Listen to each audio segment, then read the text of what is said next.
Hello, people. This is episode 29 of the Overly Focused podcast. As you can see, I got my boy Kai with me. How y'all doing? How you doing? Hey, man, I'm doing good. I'm living life, you know what I'm saying? I can't And complain. we have a special guest today, Miss Ezell.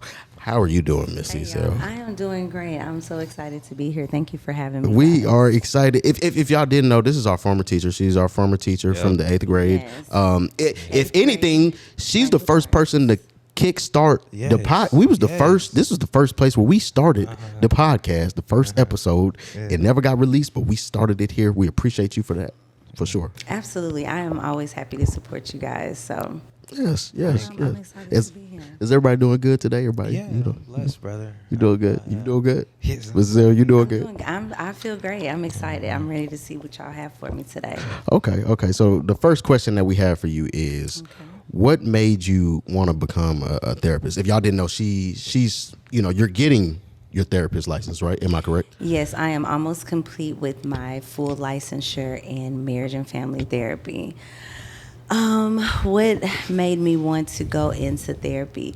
I think just like most of us, you grow up in your own version of dysfunction or trauma or different situations that you have to overcome or learn from. And I think I just wanted to be a superhero in that, right? Like I kind of wanted to be a catalyst for healing and growth and, maybe correct some of the wrongs that I experienced growing up. And, so I was just always interested in restoring relationships and healing and all of those things. So. Okay.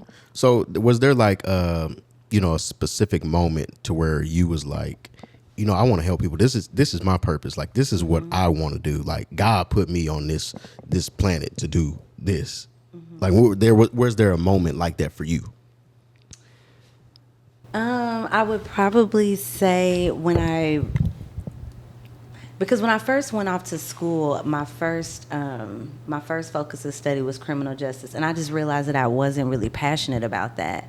But I was passionate about psychology. I was passionate about just different aspects of the mind and behavior and communication and all of those things that affect relationships. So I think maybe just realizing that I really needed some assistance with growing up, adulting and all of those things. And so I became really interested in the idea of relationships and behavior. So I guess I would say maybe just growing up myself is when I realized that I wanted to work in that field. Okay. Do you enjoy like doing because I tend to I'm not no therapist or nothing like that. I feel like I am sometimes at times. But like when you talk to people, like what is it about is it like the conversations that really help you understand what, like, I don't even know what I'm trying to ask, but like what keeps you going when you're, helping people? Because people can be difficult. You know that when you talking to somebody. No, I'm not saying way you difficult. I'm not. You're so funny. Yeah. But come on, Kai, I think he asking like the patience, yes, like with a person. Yes. Because sometimes you can be sitting there and you tell them like, okay, like you're trying to walk them through this, but still they're just going in circles,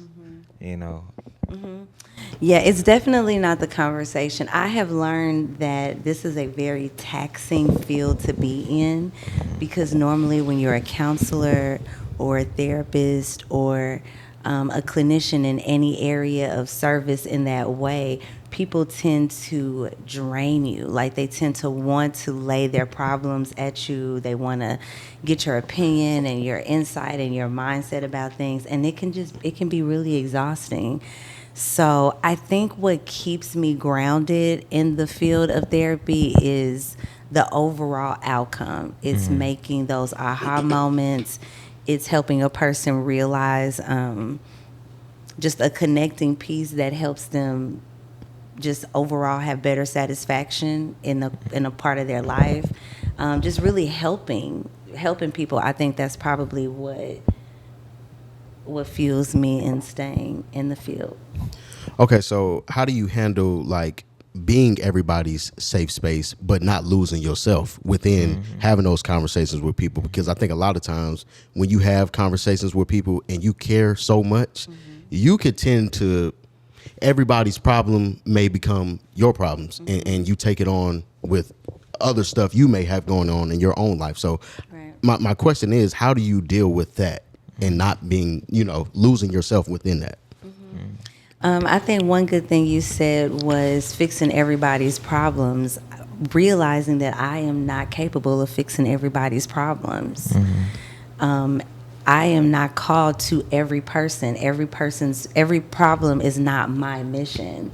And so I think it's really important, even if you are gifted in the form of counseling or, creating a safe space for a person to process things or sort out different things, you still have to have a balance, a work-life balance. You have to make sure that you're taking care of yourself so that you are giving from a full cup and you're not draining yourself of the energy and time that you need for yourself. So I think probably like in any profession, just realize the hazardous areas in the field and just be really proactive with, just making necessary accommodations for restoring yourself and being rejuvenated so that you can give the best quality service possible. Okay. I like these answers you give. You give us some real educated answers. Well, I mean, She's an English teacher. I hope I taught you. I did teach English. Yeah. Y'all was in my English. Yeah, class. I was a don't good know if student. y'all You didn't teach used- us too good, though. You didn't, or were you not listening? Were you not learning? I tried. I feel like It was it was a lot of distractions in my. I don't know what class you had. I had a lot of distractions. You were the too. primary distraction. I had a lot of I was the primary You were distraction. definitely the primary. I want to say it was period 7. Yeah. No, I was period 4. I was 4th period. Okay. Yeah, You was 7 period, wasn't I mean, but I was good though. I just felt like You was good? The devil kept sending. You know how the devil is. Oh. So The devil kept sending distractions your way. Yeah. Okay. Yeah, Okay. So good. okay. So do you think, while getting your therapist license, like, do therapists need to go to therapy?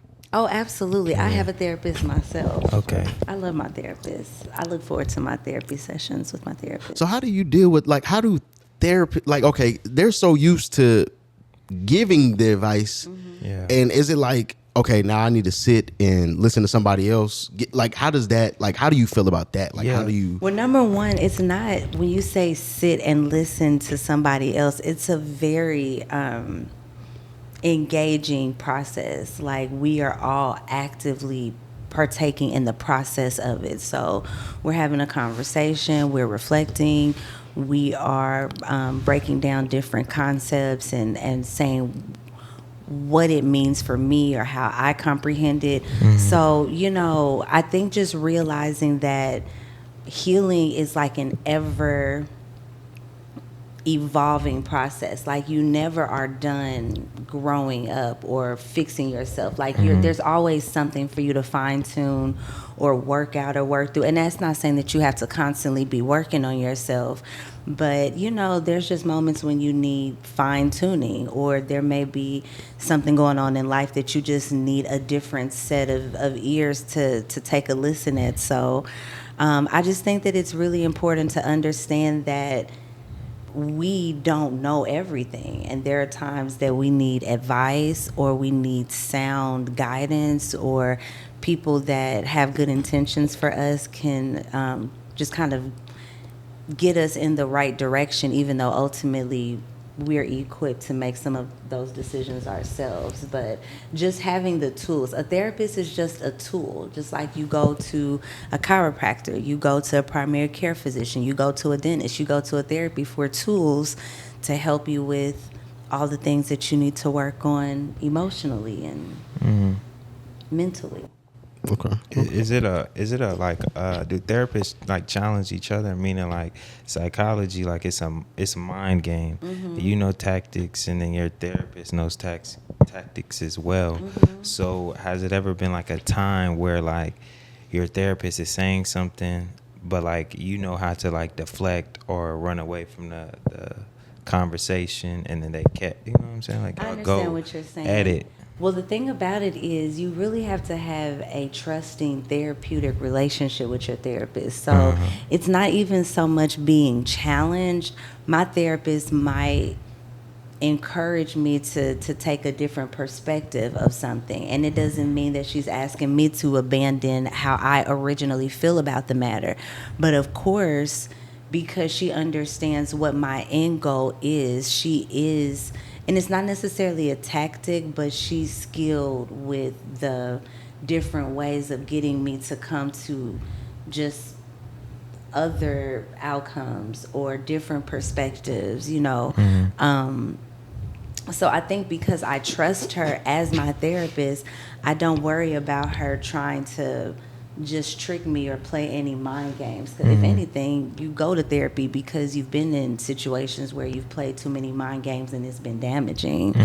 So, you know, I think that once you find a good therapist, you'll know that you can trust the guidance and the counsel that they give you. But even if there is something that you may not necessarily agree with, you're also safe to speak up on that and then maybe just process that together. Because there's not necessarily a right or wrong. Sometimes it's just the unpacking of a concept, you know, for deeper understanding. Okay. So, and this can, you know, both of y'all can answer these questions, or all of us can answer this question. So, what's one pattern you keep seeing in people that stops them from healing? Lack of accountability. People not wanting to like be the problem or be the blame. So you constantly find all of these reasons or this logic or excuses to band-aid or patch the problem, but you're not really addressing what the real issue is, because some people just don't want to take accountability. Yeah. What about you, Kai? You got something? Going back to what's comfortable. Yeah. That's good. Yeah. Comfortability. Yeah. Also, I can agree with the accountability thing. I also think that sometimes, like, people just don't want to heal. I am not gonna lie. I think people. You said it one time. You said some people just like just like, toxic Staying stuff. how Like they are. yeah, like that. some people just don't want to get right or do right, and they like to stay in those Dysfunctional patterns, downgrading situations, whatever you want to call it. Yeah. Because I just don't think they want to just do better for themselves. And I think it's fun to them. I think it's fun to them, and a lot of people just don't want to go like through the fire to be forged, so they run away from it. So. You didn't say that before. I heard you say that before. But you know, it's a good point. And I think it's important when you identify those people, like disengage, like don't choose those type of friends or peers or people to hang around that are not going to inspire you, or they're going to distract you, they're going to drain you, they're not going to support you in your goals or different endeavors. So, you know, there are some people that run away from work, or they don't want to do anything but figure out how to distract you, because then you're not their competition. They don't have to worry about you getting more than them or doing more than them. So I think just being really mindful about the company you keep and making sure that you guys are all on the same page when it comes to where your goals are and where you want to end up in life. Okay. Yeah, I like that. Trent, I have a question for you. Oh, don't ask me nothing about no females. I'm not gonna answer. I plead the fifth. I'm single.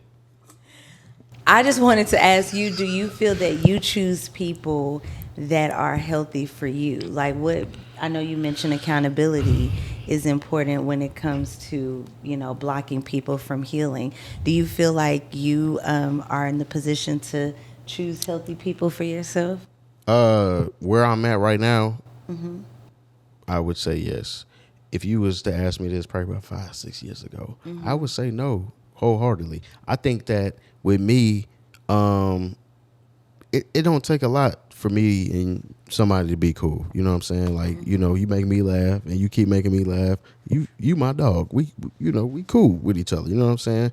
So I may get blinded buy the toxic traits due to the good times. The good times may overshadow the bad times, but when the bad times happen, it's like, dang, like I can't keep sitting here just it weighs more than the good. So, and I had to learn that though. I had to learn that the hard way. I actually, if you want me to be honest with you, I'm probably still learning that. Yeah. You know what I'm saying? Like I kind of have to learn that not everybody is gonna do for you like you gonna do for them. Yes, and it's one of those things to where it's tough. It's tough. You have to really go through some stuff to realize that. But when you go through that stuff, it's kind of like, all right, so how are you gonna move? Are you gonna keep letting that person do A, B, C, or are you gonna get up and remove them out of your life? So I think that I'm not gonna say I'm fully I'm still navigating on getting better at that, but I think I've improved in the recent years, definitely. Put me in Harvard. Boy, you know what I'm saying? I'm educated. You know what I'm saying? College graduate. You know what I'm talking about? Tell him, man. Yeah. Hello. For the girl out there that broke my heart, you know what you did to me. Starbucks. That's why I got a Starbucks gift card right now. You ain't gonna get it. We could have went on a date. I could have got you a matcha. Ain't that right, Kyle? Yeah, green tea. You missed out. Caramel frappe. You missed out. Caramel frappe. And I would say something. You lucky Miss Ezell here. You lucky we don't. Sitting in that chair. You can't use profanity right now because I wasn't gonna cuss or anything. Oh, what you was gonna say? Oh, she probably gonna end up with a bum, but yeah, a bum. My fault. BUM, bum. Yes, yeah. Do you guys think that people confuse being strong with not feeling anything?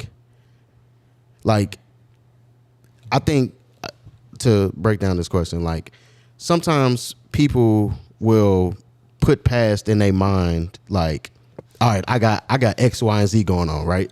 And they think I'm being strong, but is that just like I'm escaping the things that I have going on, or is it I'm being strong? I'm you know what I'm saying? Or is it I'm just putting it past, like putting it in the back pocket? You know what I'm saying? Suppressing. So there you go, suppressing. Yeah.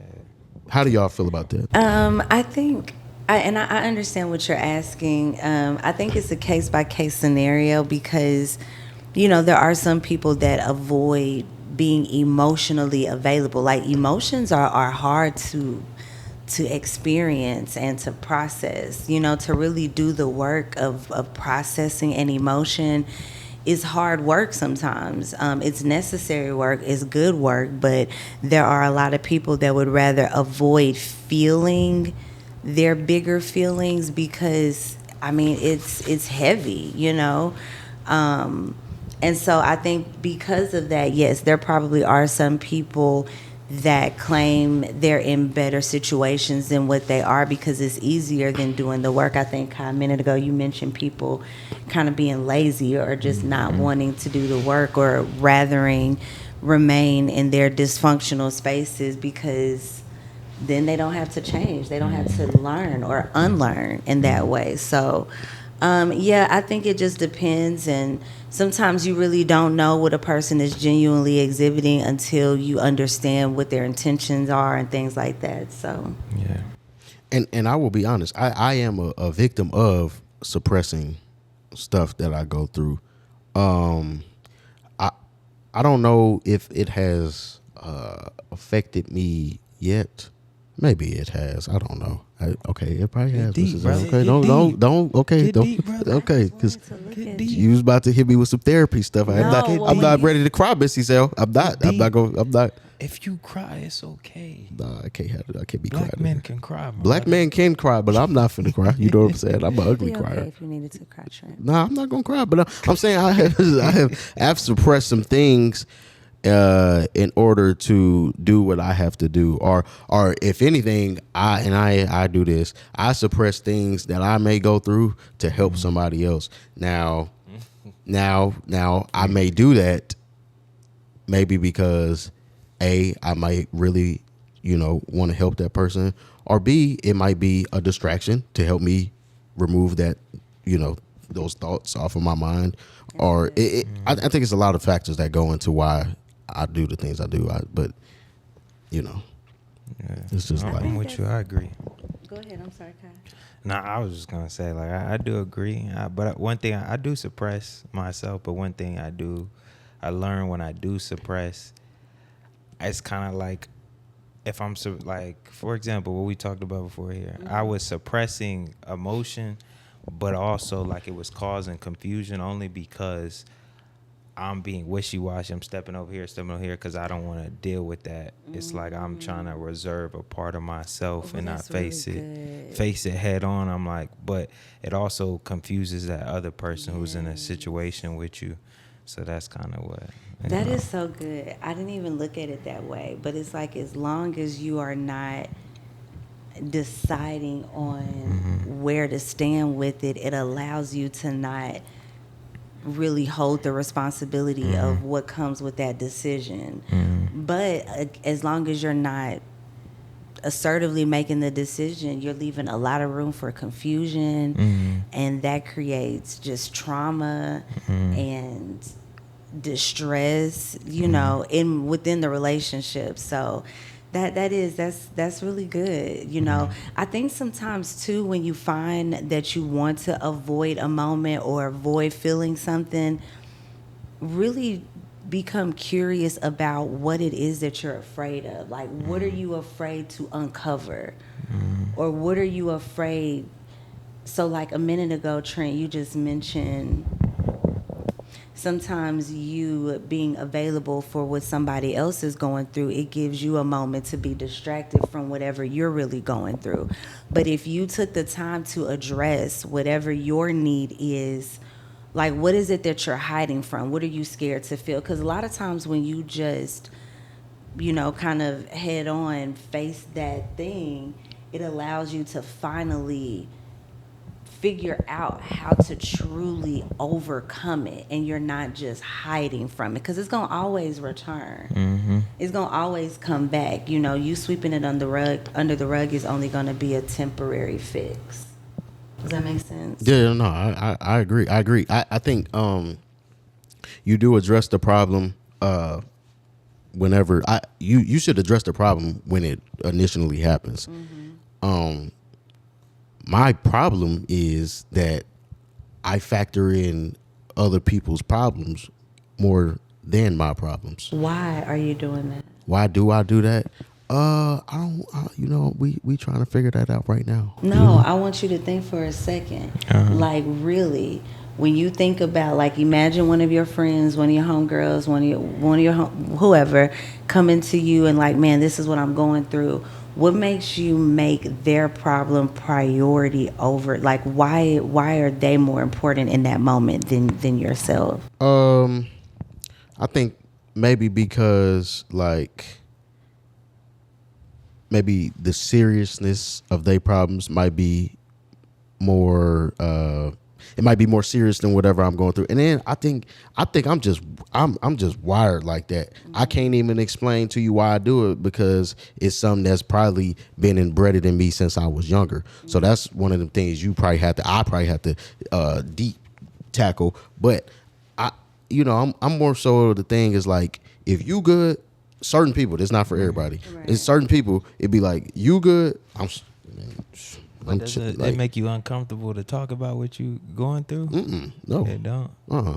Okay. Nah, I'm never uncomfortable talking about what I'm going through. I can be open and honest about whatever I'm going through. I just know that if you know this, what I'm saying? You call. Yeah, but sometimes, I do ask you, and do. I feel like you deflect with a joke. And I might. And that's why I'm like, and I might deflect with a joke, but at that time, it's not about me. You feel me? But I mean, I want to know that you good. Yeah, but if I go through something, then I'm gonna call. Okay, but okay.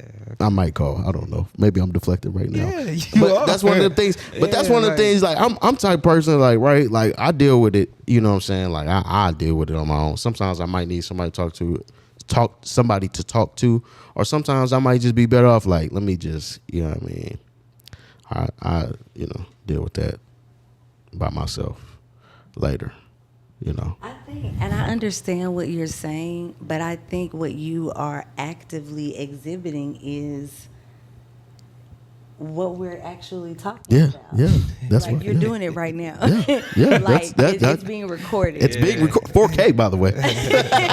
like you are being avoidant. Like Well, hold even on, when Missy. you- Well, I ain't got no. Hold on. It ain't nothing on my chest that I need to say, except for the Well, girl no. at Starbucks. I need to talk to you about that for real. But I'm just saying in general. Yeah. Like we're just talking about, hypothetically when a friend has an issue and how Kai gave the example because we know that you goofy. You think you're a little comedian. I gotta be low. Okay, don't take it personal. A hit dog a holla. You see how she tried to play. See, we Okay, being serious you moments. think, or you are aspiring to become a comedian. Is that No, I'm saying no. You go. so? It's easier for you to feel a joke in that awkward, uncomfortable space, but maybe when your friend is genuinely asking if you're okay, that's not for you to avoid feeling what you need to feel. Like in that moment, he's asking you to be emotionally available. Like, you're safe here. You can be vulnerable. You can be open. Like, I'm genuinely asking, how are you? So stop being so goofy all the time. But no, Missy Zoe, this is what I was gonna say though. That's how we grew up though. Kai noticed, we did not take nothing serious. There was no point of time where we were like, I can't even remember us in a childhood, like us being like sad or like we wouldn't be like that around there was never a moment to where we took and this is bad, this might be bad, but we wouldn't take serious moments serious. We would laugh at that's what I'm saying, like, so it's one of the things. But you said, I'm sorry. Oh, go ahead. You said when we grew up, but now you're grown. I know, and that's it. So it's like, at what point do you unlearn that and do you start being serious because you're conditioned to not taking things serious? Like, that's just allowing you to perpetuate this space of immaturity and lacking true intelligence. Like, grow up. And that's the thing. So I've learned how to do that for other people, just not me. That's the thing. Like, you get what I'm saying? Like, I've learned how to not, turn other people's problems into like, oh, just, man, you be all right, just laugh. You know what I'm saying? I've learned how to do that for other people, just not me yet. You feel what I'm saying? So that's something that I have to learn. Like, I'm able to be emotionally available for somebody, but for me, maybe you know what I'm saying? You do a good job being emotionally available For other people, right? For other people, but I feel like if you were to do your inner work, you would show up way, way, way better. I probably would. For other people. I probably would. That's what I'm. And I probably would. But that's one of those things that I have to do. I have to want to do that though. You don't want to? You have. Yeah. Right now, the time we in our 20s. No, I'm saying, you ain't but got like, no kids. But, you ain't got a wife. But the you thing ain't got is, nothing to worry about. But the thing is, I think that any problem that I'm going through, to me, is not. I mean, it may be big. It may be a big problem, but I don't feel like it's. The people that they going through some. You know what I'm saying? But and it's like, I feel like sometimes I'm relied on, and I got to do. I don't want to let nobody down, and I want to be there to be able to help. The people that may need me. Let me interject. Can I say this? I'm sorry, go ahead. Go ahead. I think what Kai is saying, correct me if I'm wrong, Kai, that I think, Trent, you're still not really hearing or addressing is, yes, we understand that you are valued by your friends, in terms of supporting them or having their back or being there for them, whatever that looks like. But what Kai is saying is, perhaps there is some necessary reflecting, growing up, accepting some things, being honest with yourself about some things.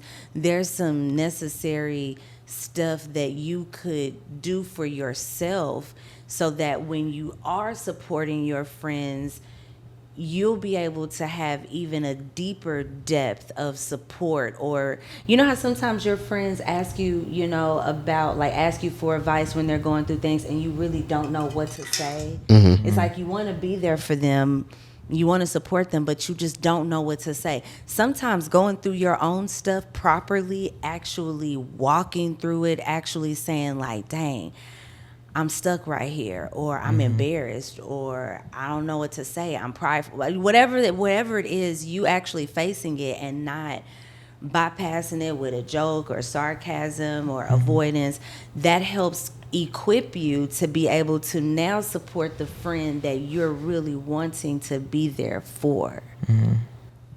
Yeah.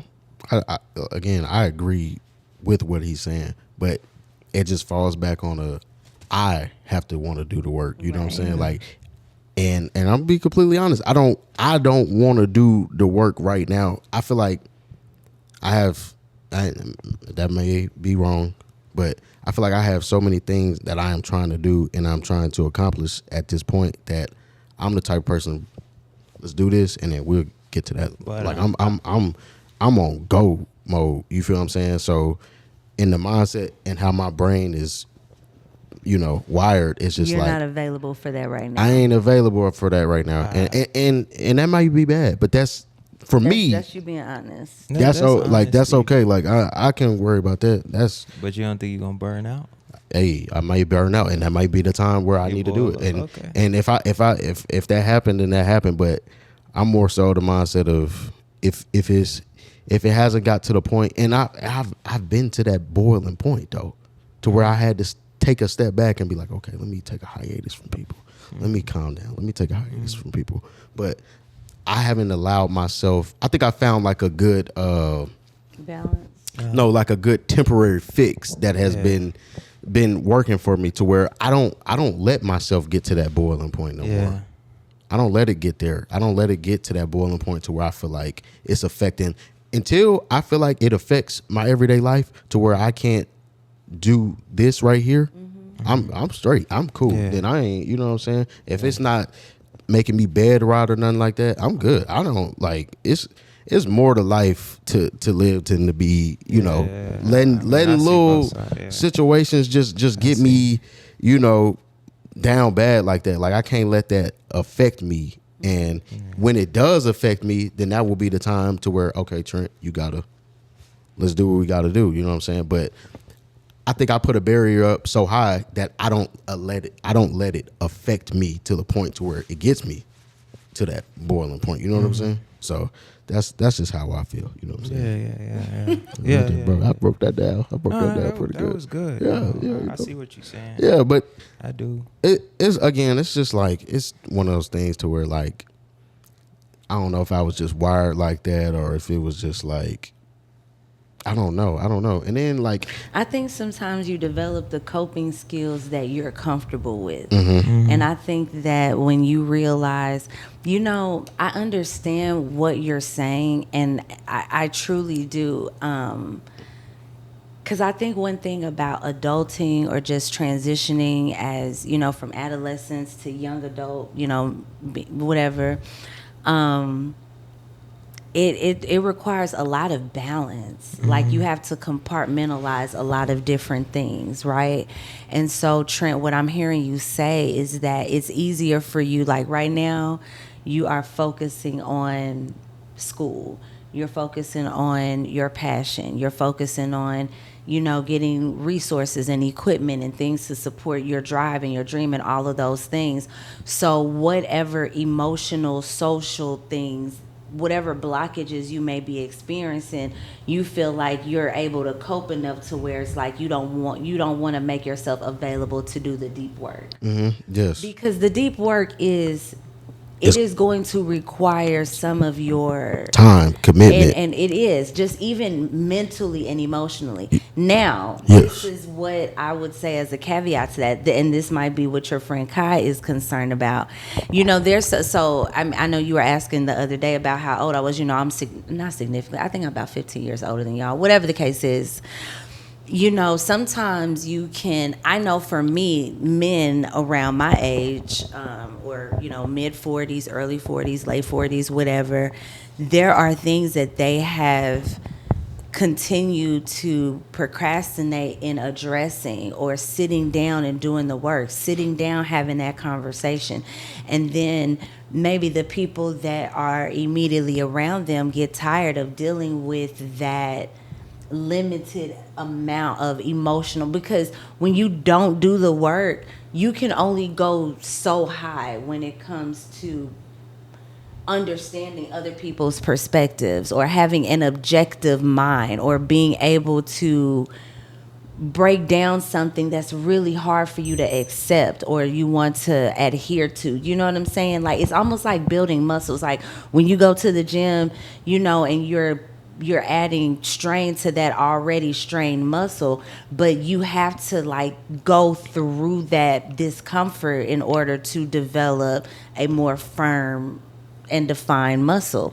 It's the same when it comes to like the emotional work. So like even when you think about relationships, that's why until you're ready to truly be committed to a relationship, you shouldn't even entertain the idea of it, because you're just throwing around a whole lot of just energy, sexual energy, affection, unmet needs. You inadvertently or accidentally are projecting, what your last girlfriend didn't do, and you trying to make sure that this next girlfriend knows that you like that and is able to serve you in that way or provide that for you.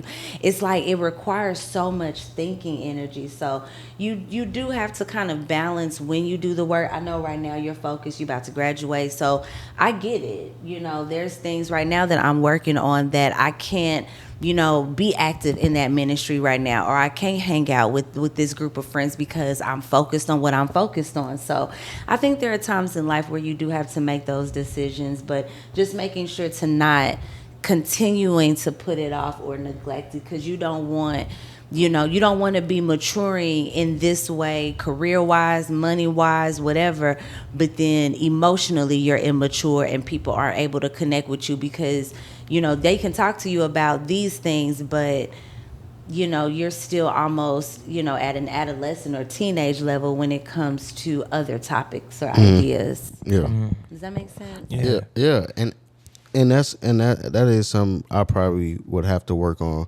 I think what's saving me though is the being mature enough to have those conversations. People like to. I've learned that people like to have a listening ear. People like to get things off their chest. People like to say what's on their mind, and sometimes they need that person to say it too.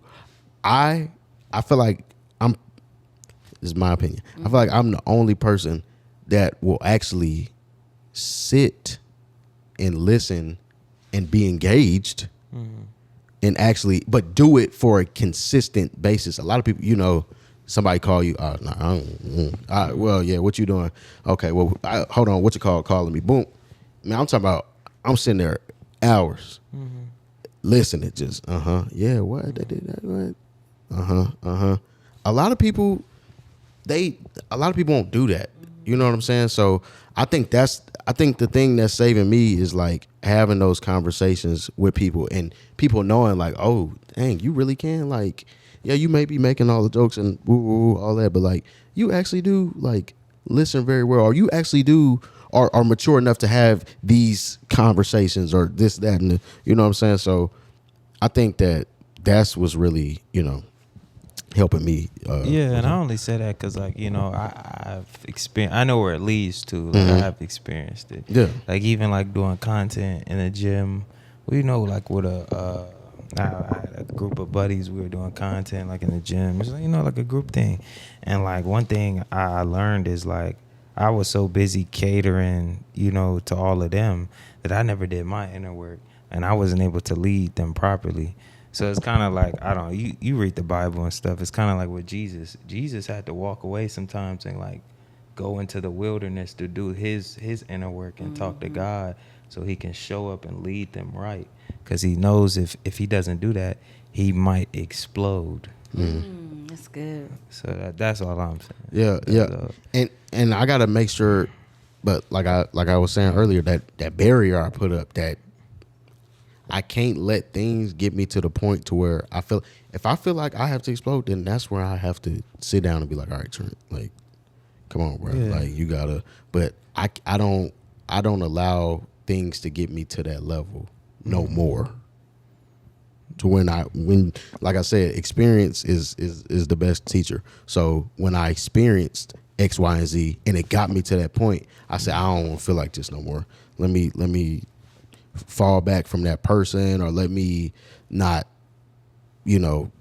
give too much energy to those type of situations anymore. So I think I do the necessary things in order to prevent the next thing from happening again.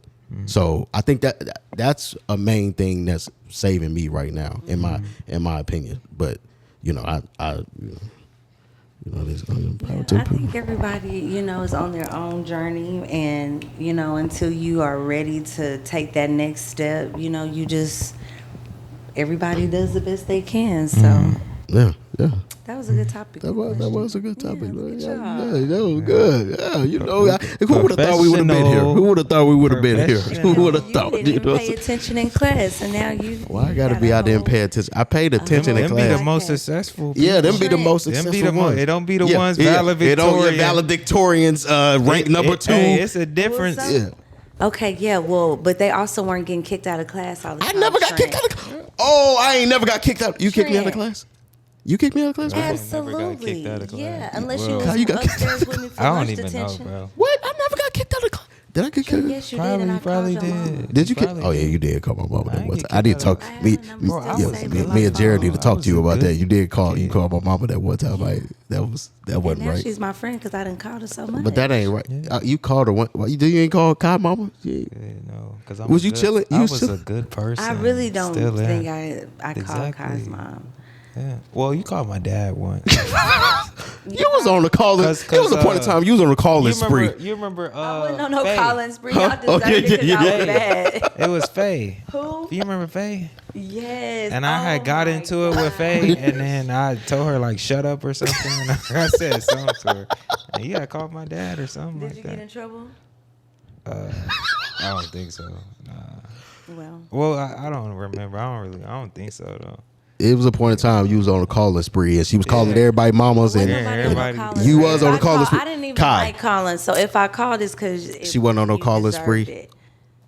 I plead the fifth. I don't know. What I is wish my the boy next was. No, I wish no my boy- English. I wish- No English. I wish my boy No was here. I did. Hey, you know. She No called your mama English. too. You know No what I'm saying? She called your mama too. Oh, your dad. My no fault. She called your English. dad. Yeah, you know. The next question, we're gonna make it like a transition. This is a little transition. Okay. These are the questions from you, my boy. You know what I'm saying? Oh, These- yes, yeah, these is questions, yes, and yes, we, Lord. they are for you. We asking her, right? Yeah, we yeah, ask. we Okay, we ask asking her. We gonna answer them too, or will we? Yeah, we can. Answer. Okay, Well, okay. No, I mean, they low key for. Okay, they low key for her. Okay, we go. Okay. So is there a link between a woman's relationship with God and her ability to honor a man properly? God, this is your question. Yeah, I just really want to know. Like, I just want to know. You're so serious about it. What is the link between a woman serving God, or no, a woman's relationship with God, and how that impacts the way she serves a man? Yeah, I just want to know. It's just like. I mean, well, of course, I don't know that there's a cookie cutter answer, but do I believe that a woman's relationship with God impacts the way she treats her man? Absolutely. I think that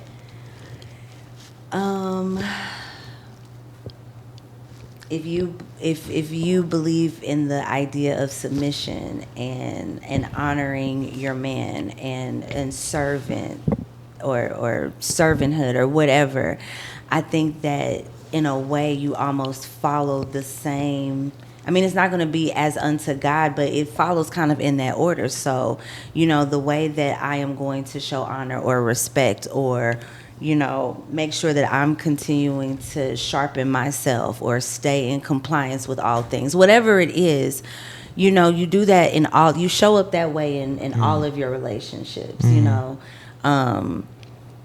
So yeah, I think that if you follow a set of foundational principles or scriptural teachings, I think that is going to influence how you treat the people in your life in real time. So if nothing else, I would say that that's probably one of the connections between like the spiritual aspect of things and how you actually show up in real time. I really like that I like answer, that answer. but I really love this next question. And if you came up with this, let me give you some fries before. Come on, give us some fries. Now, I like this. I like this question right here because this is society teaching women to compete with men instead of connect with them. Boy, hey, boy, I need to see your notebook, boy, because boy, you got really some, like these are questions I write down because I really want to know, and I just want to, ask somebody who smart. Well, let me ask you, when you say women, because for you to even say is society teaching women to compete with men, of course that's coming from a bias, right? Yeah. Because my mind would challenge or counter, how is a woman like me, and I'm a full woman. How am I competing with the man? What am I doing? Or what is it that you like? You know me, you know my life, you know the things that I'm into. Do you feel like I have fallen to the societal pressure of competing with a man based off of what you know about me? Like, well, so what do you mean? When are women competing with men? They're competing with men how? Nah. Ooh, I feel like this is finna get controversial. I think you got to preference it first. I think you only talking about women of our age. Of our age. We got to put that. But even so, competing. Not with y'all all of them. I know all of them don't it's do not that. we're not overgeneralizing. We know it's not all, but I'm saying, what does that look like? Like, it means like for a woman to compete with a man, she's competing with a man in what way? For example, I literally I have seen like I have literally gone to I've been around women that have been in college or even graduated from college, and I'm not saying all of them are like this, but from what I see in the pattern, from my experience, I can't speak for everybody else. From my experience, I'm saying I've seen women that get higher accomplishments, start getting egos, and once they get egos, they feel that they cannot be led in a certain way unless that man has the same accomplishments as them. That's all I'm saying. The dude could be a good guy. He could be a good guy, God-fearing man. But it's just if he doesn't have certain accomplishments, just in my experience, if he doesn't have certain accomplishments, I'm not saying it happened to me, but I'm just saying I have listened. I honestly think that whole concept is really based off of the perspective of the person telling the story.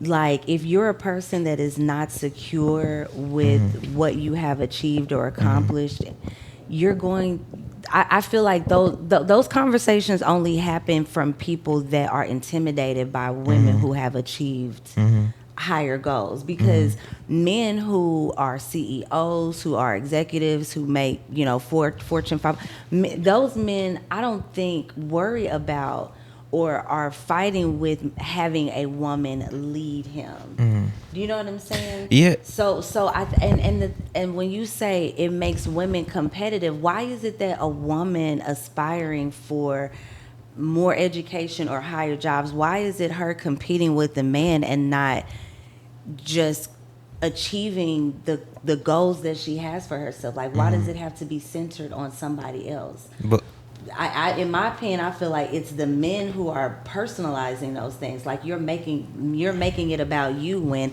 I just want to achieve these things because I want these jobs, I want to make this money, I want to work in this field. I'm not doing that because I'm trying to compete with my counterpart. I'm not even thinking about him. I'm thinking about my money. Yeah. But Miss Ezell, a lot of women don't think like you though. That's what I'm saying. That's what I'm getting at. But when you say but I'm saying, but how do you really know how they think? We go off of social media. That's why I said in my experience, I can't really, from what I've seen, I can't really say. And then I have homies I talk to, that will agree and say the same thing. Let me address this part. Go ahead. When you talked about a man can't lead them, I think that has less to do, and this is a common topic that I feel like is discussed, because I think it can provide a huge blockage in the Black relationship, right? But I feel like instead of that conversation being centered around what a woman does or what she makes, maybe it could be more centered around what she needs to feel like she can, what she needs in that relationship to feel safe, to be led by a man. Like, because I'm not going to let you lead me, or I'm not going to feel safe. I'm not going to be as submissive. I'm not going to be as cooperative or as, humble to your teachings or to your advice or whatever you want if you're not in your word. If I don't catch you praying on your own, if I don't see you doing your own homework or constantly edifying yourself, that's what is going to determine whether or not I feel like you can lead me. Because you can be a boss without making more money. Now, I would love for you to make more money just because more money is more money, and to be honest, I don't want to deal with a man's fragile ego and him feeling like me not leading him has to do with how successful I am, and less to do with him exhibiting quality leadership ability. No, I'm gonna say I agree with all you're saying. It's something like Trent was saying that I see on social media that I have gone through in my experience. It don't affect me, but I'm just saying I have seen it. That's why I wrote that question down, and I just wanted to get it's a good question. I just wanted to get a different perspective, And, it is a good question. I don't think that women, it's really hard. It's hard for Black men. It's hard for Black women. It really is, because for Black men, y'all, of course, you see what's happening in America right now. Well, with Black women, we're double minorities. So not only are we having to prove that we are as smart or as competent or as capable, but we also have to make sure that we're fitting within certain respectability politics. We can't be too loud. We can't be too ghetto. We can't be too smart. We can't be too shiny. Like, we have to fit within this perfect balance. And it's like, sometimes we just want to operate at our highest ability without worrying about if I shine too bright, it's going to make the next person feel inferior. Like, at some point, we're not worried about that. We're just worried about climbing. Now, what I've realized is I got to just start keeping people around me that are at levels that are higher than me and beyond, people that I can aspire after, because I don't want a lot of people around me that's going to pull me down or make me feel like I'm doing too much, because really those people are just not doing enough, and they'll constantly make you feel wrong for wanting to excel. So I think I think it's a really interesting topic. I just think that when asking it, you really have to ask yourself, is there any part of this that's triggering for me? And if so, why am I triggered by that? Like, say you had a homeboy that had a girlfriend that was really successful. Maybe she was really good in school, or she got a really good paying job, whatever the case is. Is she not able to lead or be led by him because he doesn't make as much money, or because he's not standing up as the man that makes her feel like she can feel safe to follow him? Because some men want women to follow them, but it's like, where are you leading me? You don't have no savings. You don't have no plans for good credit. You don't have good hygiene. How you gonna tell me? And that's what I said in that one episode. I was like, dudes be wanting women to submit, but are you worth submitting to? I said that. I've been said that. So and it goes both sides. I just think both genders are hurt and have been hurt by each other, to the point to where women will label men, they ain't, none, they, all bums, woo, woo, and then men gonna label women, well, you ain't doing this, you ain't submissive. I think both parties just been hurt, and I think what kind of, frustrates, me and Kai is like, and because we're a victim of it too, we'll do it too, but what frustrates us is women will label all men. A girl has said there's no good men in the world. We know a girl that has said there are no good men in the world. And we look at it from our perspective like, well, hold on. Just because you messed with 2 or 3 bad ones, you can't paint the whole picture, and it's vice versa, and it go vice versa. We cannot paint. I will never say the whole female race or whatever is horrible. I can't say that because I have not experienced every woman in the world. So we cannot paint everybody just because there's one bad apple in the bunch. That don't mean all the apples are bad. That's our main issue with and that falls underneath everything. Like it can just go for everything. That's what that's what he is trying to say. That's what I'm saying. It could be men, it could be women. Yes. A lot of people look at accomplishments, but they don't look at the person. They don't look at like who the person is. That's all I'm saying. That's all I'm. No, I understand. I think that it probably is like a case by case situation, because I know I'm hearing you, Trent, say it irritates you when people overgeneralize, like make it be an all or nothing. And I think sometimes people do that honestly when they're just trying to just express more emphatically the point they're making. It's like all men, because if they say all, then it's like it puts a bigger punctuation point. You know what I'm saying? Mm-hmm. But we know realistically there are some good people. We just may not have encountered them, or we may not have met them, or been, maybe where we're looking for men, or the way that we're showing up, those are the men that we are attracting. Like, I mean, I don't know. I think that it could be a number of variables, but I don't know. I think that, when you come around to people talking about those things, you just got to know that people are passionate about whatever they're saying, especially if it has to do with a way that they were hurt previously. Exactly.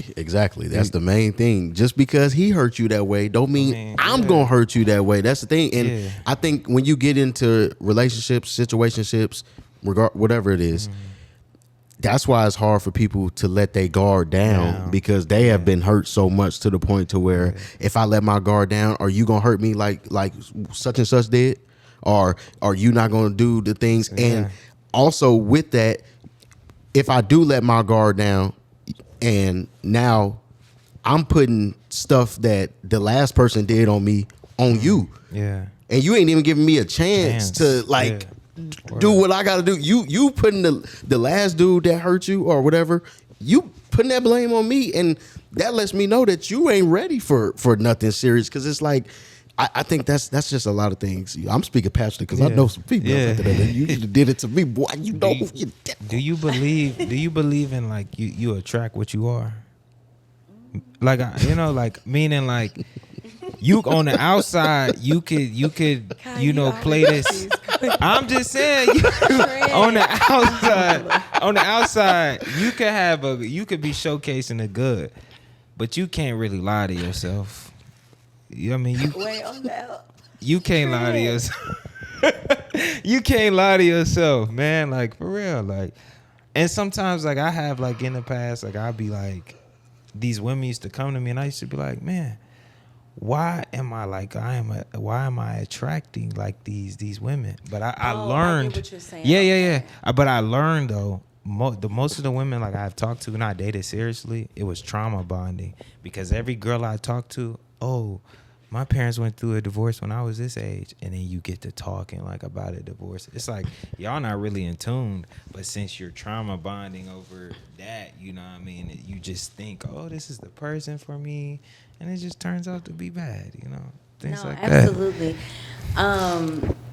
And trauma bond is a real thing, and I'm so glad that you bring that up and that you're aware of it. And I think that it's common to find similarities, and maybe it's okay for some of us. It's okay to have some similarities in trauma, because it kind of helps you with a broader perspective. But you definitely don't want that to be your main connecting, piece. But in terms of attracting what you are, no, I don't necessarily feel that's the case, because a lot of times people are attracted up. Yeah. You know what I'm saying? Like a lot of times people are not going to be attracted to somebody that they feel like is on a lower level. You're always attracted to what you really cannot afford. And you have to be careful, because people will be attracted to, so like for instance, the women that you may be thinking you're attracting, you may feel like they're not necessarily on your wavelength or on your level.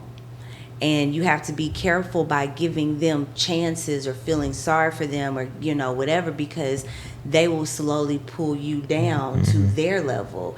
And a lot of times, it's crazy how it happens, but it's easier for people, instead of people doing their work and growing, not saying you, but just in, you know, true enough to that same concept, it's also easier for people to stress you, drain you, constantly give you or put you in situations that like peg you down, because then you're more digestible for that person that's at a lower frequency.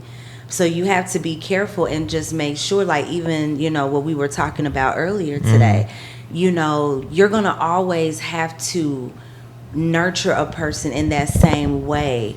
Like, that is going to become your permanent role. They're not going to ever see you outside of rescuing them or saving them. So, you know, just, you know, I don't think that you attract what you are, but I do think that once you realize what you're attracting, be intentional about what you may want to adjust about yourself so that you can move into a higher bracket, a higher league. Okay, yeah, that was good. Yeah, that was good. That was good. Yeah. That was pretty good. I that resonates with me. You know, I mean, even with people, it doesn't even have to be romantically. Think about people you want to network with. Think about people you want to work with in the industry. Like, be really mindful about their experience, about what they've been exposed to, about, you know, because it will constantly affect the way you're able to either level up or evolve or grow, you know. So just think, like, you know what, this is where I want to be. What language do I need to be able to speak? What knowledge do I need to learn? Like, how can I magnify these other qualities in me so that I now can fit in those spaces, in those rooms? Like, don't just let people choose you. Don't let people, you know, just because, like, somebody, you know, just because somebody is attracted to you, like, okay, you're attractive. Like, it's not a big deal for someone to, you know, want to come eat at your restaurant when they see the parking lot is full. Like, yeah, like, people are gonna come, but that doesn't mean that everybody deserves access. Some people, they just come because they want to see, they want to experience, but you have to determine how much energy you give back to that. So a lot of times people have to set their own bar. Okay. Got some tissue missing. Yeah, that was good. Got some tissue or something. I think my thing, my thing is, like, when you talk about just like when it comes like to a woman, it's like it's kind of like you know, Miles Monroe is.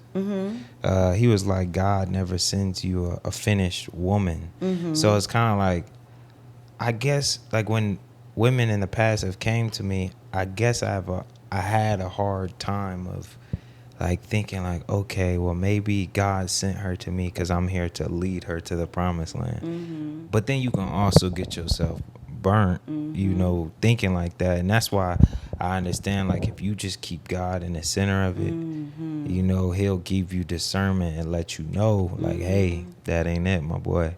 But you know, what people do is they lean on their own understanding, and just it goes left. And be really specific when you're having those conversations with God, because maybe there is some purpose in that relationship, but maybe you're not supposed to lead her. Maybe you're supposed to give her a good word. Maybe you're supposed to encourage her. Maybe you are the safe male that she's supposed to encounter in that season of your life, that is not designed to seduce her, or, you know what I'm saying? Like, maybe you are genuinely supposed to just be there for a mission and not a whole chapter. Like, I think sometimes we mistake our purpose in people's lives. Like, we make ourselves bigger. Like, yeah, it would be nice to fix all of this person's problems, but that don't mean that you're supposed to be the person to do it. Yeah. You know what I'm saying? Like, I think the hard part is, like, personally, that I have experienced is like, you know, women will come and I just be like, okay, like, I'm trying to analyze this, see what's going on here, like, But I think it's like you said, give them a word. Like you give them a word, but it's like they get addicted to that because they're like, ooh, like I've never met a man that can lead me like this. I never met a man that can give me game like this. Let me hold on to, like you were saying, like let me hold on to this. You know what I'm saying? And it turns into something else, you know, like. But that's because you have to set those boundaries. Of course, she's gonna get addicted because you're good soil. You're good stuff. Yeah. But just because she wants to get addictive, you have to be the thermostat and not the thermometer. You have to regulate the temperature. You have to say, hey, I'm gonna give you this word. I'm gonna give you this kindness, and take care, or I'll be back. I gotta go to work. I gotta go take care of my stuff, and I'll come and check on you.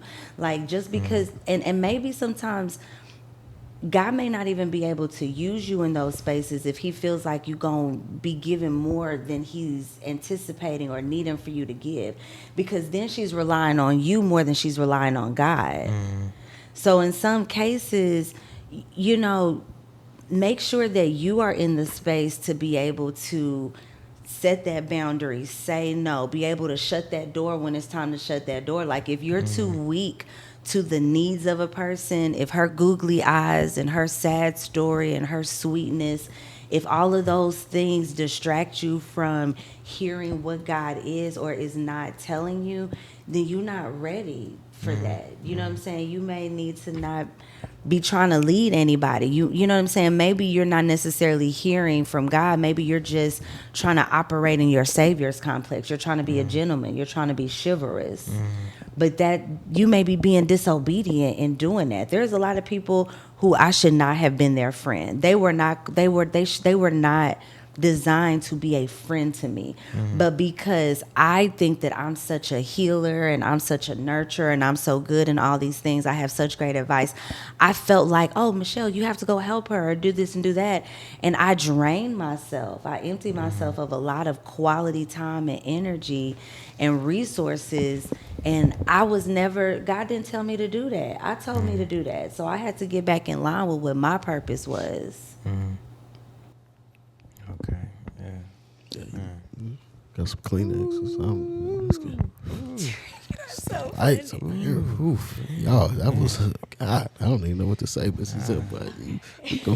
I'm just gonna ask this one final question. Okay. I'm about to talk to you off camera because we gotta unravel some stuff. Your podcast Our podcast coming soon. So y'all gonna be. I'm gonna be a guest on there.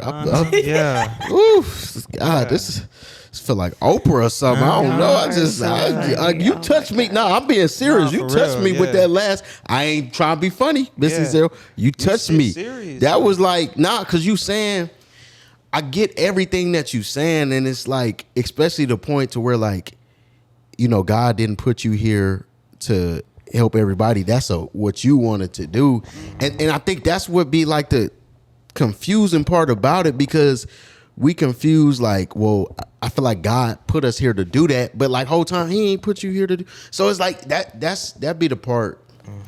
But when you do your work, when you go into the wilderness, that was good, Kai. When you go into the wilderness, when you spend your time in prayer, that is unsolicited, that's not on a Sunday, that nobody is forcing you to do, that's when you get that discernment. That's when you get clarity. That's when you're able to really discern God's voice from your own. I remember one time, and this is when I was younger in my spirituality walk, and I remember feeling so confused between God's voice and my own conscience.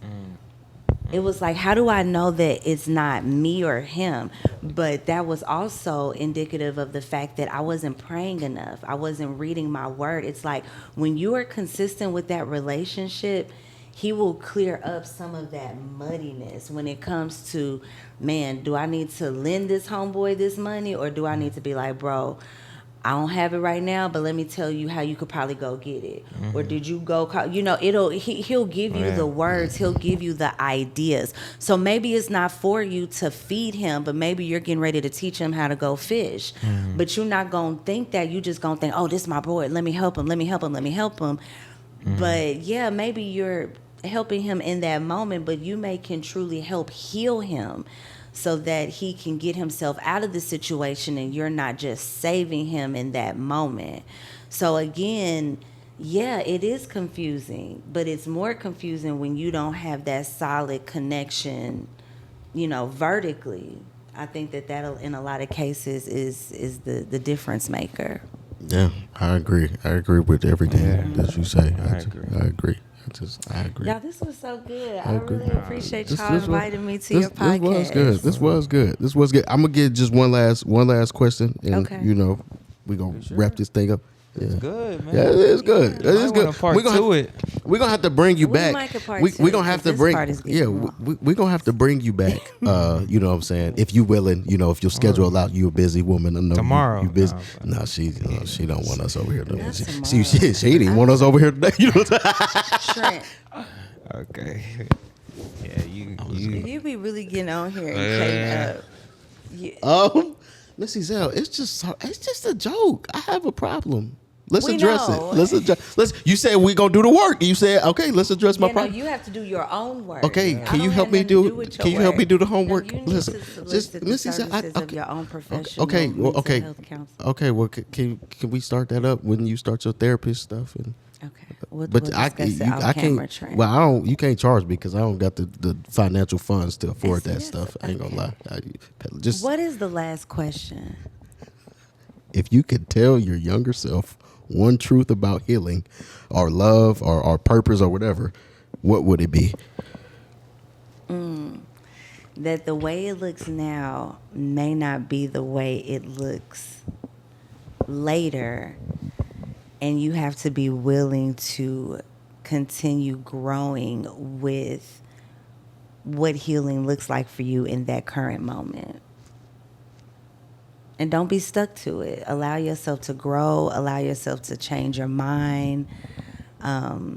Allow yourself to continue to evolve. If you're not learning, you're not growing. If you're not growing, you're dead. So you have to be always evolving and not allow anybody to make you feel like you're abandoning them or betraying them for continuing to grow.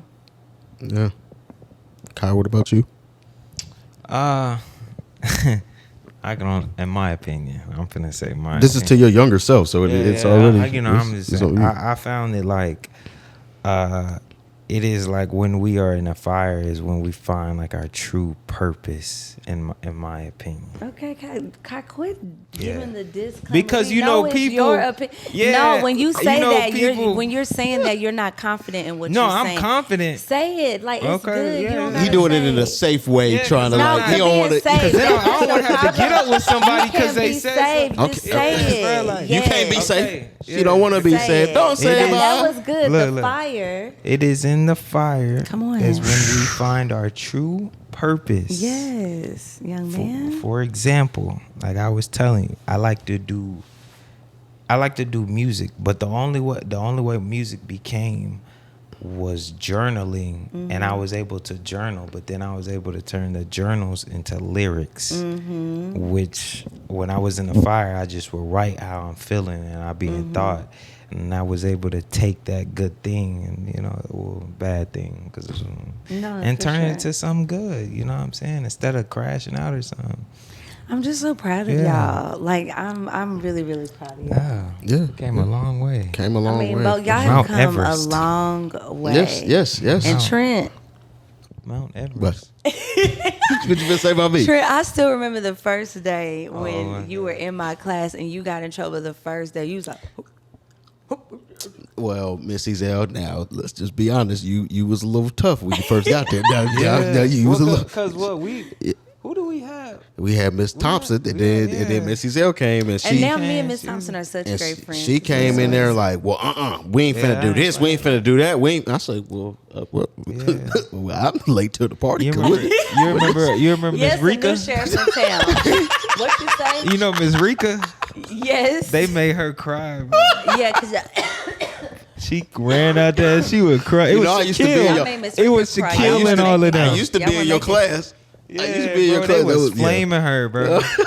Y'all should not have done that lady like that. Y'all weren't gonna do me like that. And it's not funny. Nah, I can't say that on this. Don't say that, Kai. Nah, y'all should have been ashamed. No, it's not funny. Cut the camera. Yeah. Why you bringing stuff up like this? Because I just remember. No, I'm like, saying, nah, that was crazy. Look, I didn't do nothing. I was a good nothing. kid, guys. So don't worry about I ain't that. do nothing, but Don't that worry was. about that. Look, that was. She this, had to go home. See, and you gonna keep going. You gonna keep going after she didn't told you to stop. I'm just saying she didn't. She didn't told you to stop, and you gonna keep going. I didn't do anything. I'm just you keep telling the story. And you was probably instigating. That's what I'm saying. Like what you, bro? I didn't do anything. I promise you.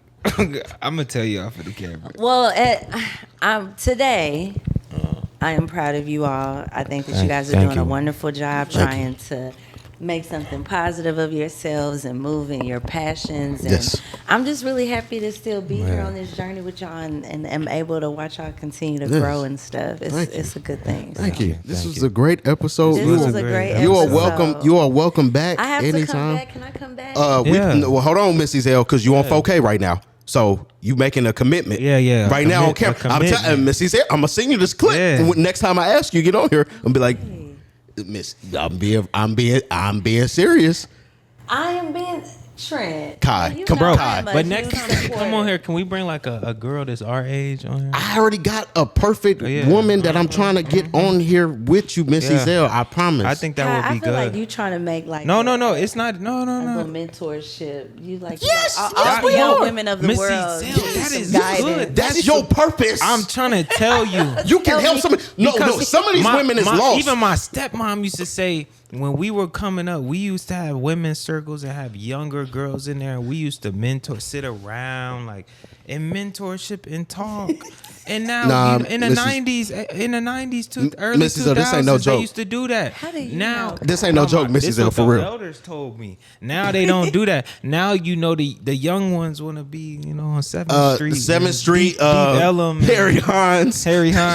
They lost. Yeah. No, serious. For real. No. He telling the truth. No, for real. You calling these young women lost? Stop calling. No, it's not that they lost. It's just like they upbringing. They probably didn't have a good. They got trauma and it's like to just tell them. Man, I'm being so serious. I'm trust me. I'm not even trying to be funny. You could help a lot of women. You could. And this is not even exaggerating. I swear. To be honest, we could do a whole episode to where we not even on it, but we pick women and you can just have a circle and we can record that. And I got the first one I want you to talk to. You could just talk to and you know who you are. And women will watch that. You got the second one. I got the second one. We can make her the first. We can exchange. To create this little circle. I'm telling you, like circle of influence. Because a lot of women, they just need something positive to watch. They watching Bad Girls Club, Baddies, all that. Like Love Island, y'all watching that bullshit? They being entertainment. It tames you. Stop getting tamed. That's what I'm saying. Stop being tamed. Stop being tamed. Stop being tamed. That's your problem right now. You know what I mean? You become what you watch. You become what you watch, and you become what you watch. That's why you messing with him and his baby daddy. Okay. Get up, baby daddy. Yeah. Sorry. Good. No bad. Look, calling my phone. She called you at 3:00 in the morning too. Yeah, I'm telling you, she called me talking about some pick me up. Okay, from a Waffle House. I ain't gonna pick you up from a Waffle House at 3:00 in the morning. Call that dude, get an Uber Black. Yeah. When you staying at his house? Can we get back on track? No, look, this is the end of the episode. Look, we gonna bring Miss Ezell back. Yeah. If y'all like her, let us know in the comments. Comment, and if you would like to come to the women's circle, hey, comment below. We gonna we starting that girls podcast, and we finna get it started right now. Oxtail and rice and peas. Oxtail and rice, peas, everything on everything. No drinks though. No, we gonna have some wine. Yeah. Well, we gonna have some wine. Some of them girls get tipsy. Wine and oxtails. Yeah. Ain't no buzz balls over here. Y'all better get on with wine that. And oxtails. Ain't gonna be none of that. And bring a journal. Spike Lemonade. You know who you are. Journal. This is the Overly Focused Podcast, episode 29. We will see you guys later. Goodbye. Peace.